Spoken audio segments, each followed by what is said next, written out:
예, 우리 같이 한번 좌우 앞뒤로 인사하겠습니다. 오늘도 주님이 잘해 주십니다. 오늘도 주님이 잘해 주십니다. 예. 예, 오늘 본문에 보면 귀신 들린 자가 떠나가는 모습 나오고, 그리고 병자들이 예수께로부터 고침받는 모습이 등장을 합니다. 우리 세 가지의 사건이 있는데, 우리 첫 번째 사건을 보면 예수님께서 가버나움 회당에서 말씀을 가르치시는데, 그 말씀을 듣고 사람들은 굉장히 말씀 때문에 놀라게 됩니다. 말씀이 권위가 있었다 그러죠. 근데 말씀에 권위가 있어서 놀란 것뿐만 아니라 또 사람들은 놀라고, 또 귀신 들린 사람은 거기에 대해서 드러나게 되어져서 또 크게 소리를 지르는 사건이 있었습니다. 그래서 예수님이 그 귀신을 꾸짖어 쫓아내는 사건이 첫 번째로 있었고, 나오라 하니까 귀신이 떠나가게 되어지죠.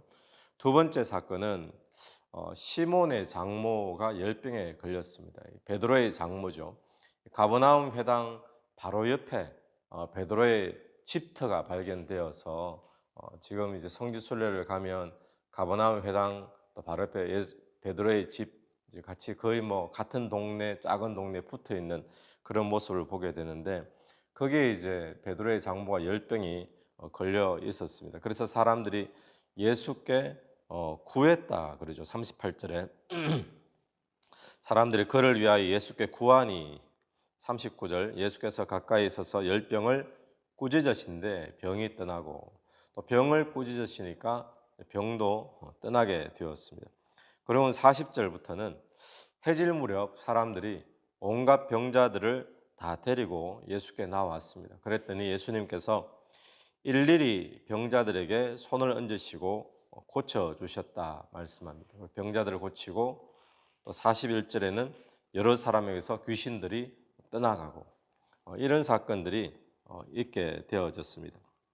여기서 우리가 볼 수 있는 것은 뭔가 하면, 예수님께서 귀신에게 나가라 그러니까 귀신이 나가더라는 거예요. 그러니까 예수님은 어떤 분이신가, 귀신의 권세도 쫓아내는 분이신 줄로 믿습니다. 예수님이 우리를 구원하실 때 어떻게 구원하셨습니까? 우리를 구원했다는 것은 우리를 사단의 손에서, 우리가 죄 때문에 사단에게 종노릇 할 수밖에 없는, 사단에게 매여 있는 그런 존재인데, 사단을 꺾어야 우리를 거기서 구출해 낼 수 있는 거잖아요. 그래서 사단의 권세를 꺾으시고 우리를 구원하여 주셨습니다. 그래서 그 사단의 권세를 꺾으신 예수 그리스도가 하나님이시지 않습니까? 그 예수 그리스도가 오늘 저와 여러분 안에 들어와 계신 줄로 믿습니다. 귀신이 크게 두려워서 크게 소리를 질렀다라고 하는 것은 어떤 의미겠습니까? 귀신이 두려워했다라는 거거든요. 그래서 33절 한번 보시면, 회당에 더러운 귀신 들린 사람이 있어 크게 소리 질러 이르되, 크게 소리를 질렀다는 것은 귀신이 그 예수 그리스도가 계시는 그 현장에서 예수 그리스도와 함께 있을 수가 없기 때문에 괴로워서 두려워서 소리를 지르는 거죠. 그러면서 하는 이야기가, 아 나사렛 예수여, 우리가 당신과 무슨 상관이 있나이까? 우리를 멸하러 왔나이까? 나는 당신이 누구인 줄 아노니 하나님의 거룩한 자니이다. 왜 이렇게 두려워했는가? 왜 귀신이 예수 그리스도가 계신 같은 장소에서 견딜 수 없어서 소리를 지르는가? 예수 그리스도가 누구신지 알기 때문에 그렇습니다. 예수 그리스도가 누구십니까? 하나님이시요, 우리의 구원자 되시요, 또 사단의 권세를 꺾으신 분, 그분이 바로 예수 그리스도시죠. 그 예수님이 오늘 우리 안에 들어와 계십니다. 그래서 우리 안에 계셔서 우리 안에서 예수가 사시면 어떤 역사가 일어날까요? 예수가 사시는 곳에는 사단의 권세가 견디지 못하고 결국에는 떠나가게 될 줄로 믿습니다. 예수 그리스도는 모든 사단의 권세를 꺾으시는 분이다라는 거.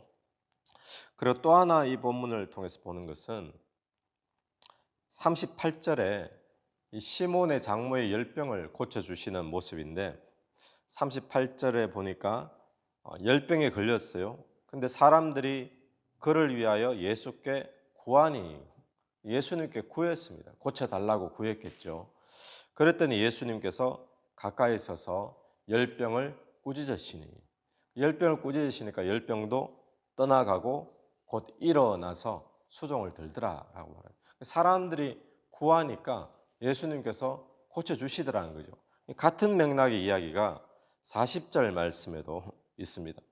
해질 무렵에 사람들이 온갖 병자들을 데리고 나오매 예수께서 일일이 그 위에 손을 얹으시고 그러죠. 일일이 그 위에 손을 얹으시고. 그러니까 예수님께서는 우리의 질병을, 우리의 문제를 그냥 두시는 분이 아닙니다.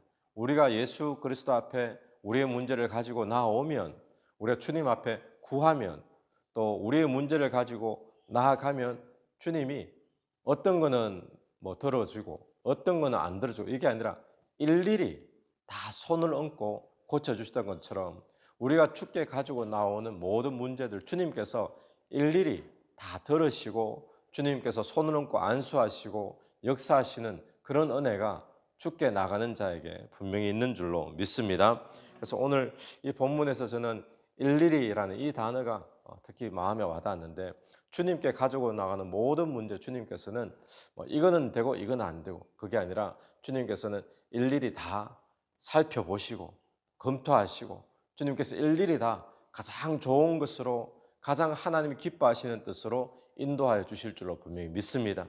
그래서 오늘 이 아침에 내 삶에서 주님의 만지심이 필요한 영역은 과연 어디인가 우리가 한번 돌아보면서 주께서 가지고 나가는 문제 외면치 않으시고 주님이 안수하시고 또 만지시고 또 역사해 주실 줄로 우리 믿고 주께 가지고 나가게 되기를 간절히 바랍니다.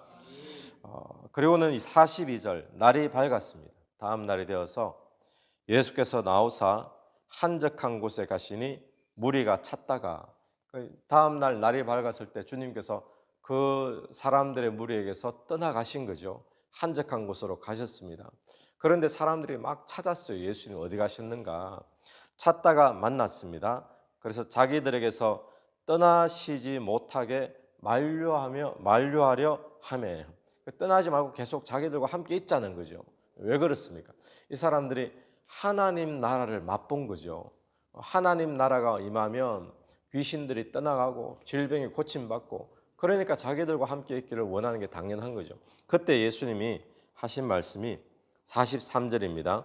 예수께서 이르시되 내가 다른 동네들에서도 하나님 나라의 복음을 전하여야 하리니 나는 이 일을 위하여 보내심을 받았노라 하시고 갈릴리 여러 회당에서 전도하시더라.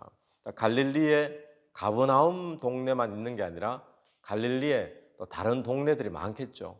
그러니까 동네마다 회당들이 있으니까 그 회당들을 돌아다니시면서 전도하셨다라고 합니다.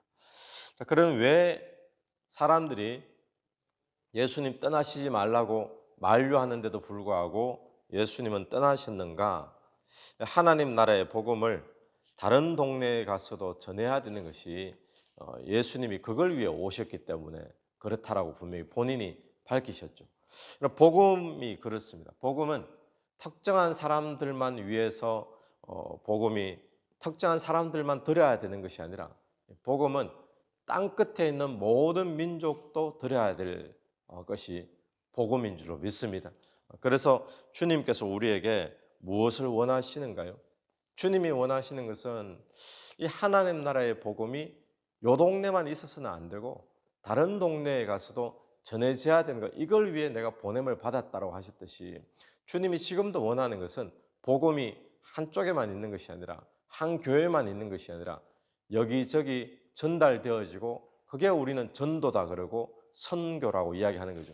그러니까 주님께서 원하시는 것은 오늘 또 선교와 전도를 원하시는 겁니다. 그러니까 우리의 삶을 통해서도 주님이 선교와 전도를 원하시고 그것을 기뻐하시는 줄로 믿습니다. 그래서 오늘 저와 여러분 주님이 다른 동네에서 복음 전했듯이 오늘 주님께서 우리에게 이 그리스도의 복음을 다른 이웃에게 전하기를 원하고 또 다른 동네에게도 전하기를 원하시죠. 그래서 오늘 하루 사시면서 이 말씀 붙잡고 내가 복음을 전해야 될 다른 이웃은 누구인가, 또 다른 곳은 어디인가, 우리가 이 말씀 붙잡고 주님이 그것을 원하신다라는 말씀을 가지고 그렇게 살 수 있는, 전도할 수 있는, 선교할 수 있는 그런 하루가 되었으면 좋겠습니다. 근데 43절을 다시 한번 보시면 주님의 표현이 예수께서 이르시되 내가 다른 동네들에서도 하나님 나라의 복음을 전하여야 하리니, 하나님 나라의 복음 이렇게 표현을 했어요. 하나님 나라의 복음. 그러니까 하나님 나라가 임하면 어떤 일이 벌어진다는 겁니까? 오늘 본문처럼. 오늘 큐티 책에 있는 책에서 제목을 이렇게 뽑아놨는데 여기 임한 하나님 나라 이렇게 제목을 뽑아놨잖아요. 하나님 나라가 임하면 어떤 일이 벌어진다는 거죠. 오늘 본문처럼 귀신들이 견디지 못하고 드러나게 됩니다. 소리를 지르고 드러나고 또 귀신들이 떠나가게 되어지고 또 사람들이 말씀에 놀라고 또 병자가 고침받고 이게 전부 다 하나님 나라가 임하니까 이런 역사가 일어나는 거죠. 그러면 하나님 나라는 뭐겠습니까? 하나님 나라는 언제 임하는 거죠? 하나님 나라는 예수님이 이 땅에 오셔서 뭔가를 이루고 뭔가를 집을 짓듯이 짓고 뚝딱뚝딱 하고 그렇게 해서 하나님 나라가 자 이제 시작되었다 이래 되는 것이 아니라 하나님 나라는 언제 임하는가 하면 예수님이 계시는 그곳에 하나님 나라가 임하는 것입니다. 예수님이 뭔가를 이루어서 하나님 나라가 그곳에 임하는 게 아니라 예수님이 가시는 그곳에 하나님 나라, 또 이곳에 계시면 이곳에 계시는 이곳에 하나님 나라가 임하는 거죠. 근데 오늘 중요한 것이 예수 그리스도가 지금 어디에 계십니까? 모든 온 땅에 충만하신 것 그리스도의 편재이잖아요. 충만하신 것도 맞지만 주님이 임재하시는 특별히 그곳이 어디입니까? 오늘 저와 여러분을 성전 삼으시고 우리 안에 계신 줄로 믿습니다. 그러면 우리 안에 하나님 나라가 지금 임한 거거든요. 임했는데 근데 문제는 뭡니까? 귀신이 떠나가고 병자가 낫고 막 이런 역사가 일어나고 있느냐 내 삶에. 그건 또 아니잖아요. 내 삶에 일어나는 게 정상인데 그러면 그리스도가 계신 것은 맞는데 그리스도가 계시기 때문에 하나님 나라가 임한 것은 맞는데 그런데 왜 내 삶에 이런 기쁨과 감격과 귀신이 떠나가고 질병이 고침받고 이런 역사는 왜 잘 일어나지 않는가? 문제가 뭐겠습니까? 내 안에 계신 그리스도가 내 안에서 온전한 왕으로 온전한 주인으로 나를 다스리고 통치하시고 역사하고 계시는가라는 것이죠. 그래서 오늘 우리의 삶에 하나님 나라가 임하게 되길 간절히 바랍니다. 그러기 위해서는 내 안에 사단의 권세를 꺾으신 예수 그리스도, 오늘 본문처럼 질병을 고치시는 예수 그리스도가 내 안에 들어와 계신데 이 예수 그리스도가 오늘 제 말을 통해 또 우리의 어떤 삶을 통해 주인으로 왕으로 인정되어지고 대접되어지는 그런 은혜가 있게 되기를 간절히 바랍니다. 그것이 그때가 우리의 삶에 하나님 나라가 임할 때죠.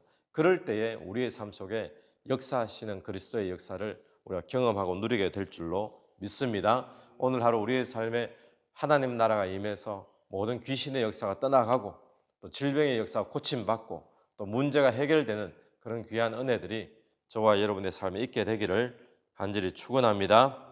같이 한번 기도드리겠습니다. 하나님 아버지 하늘을 감사합니다.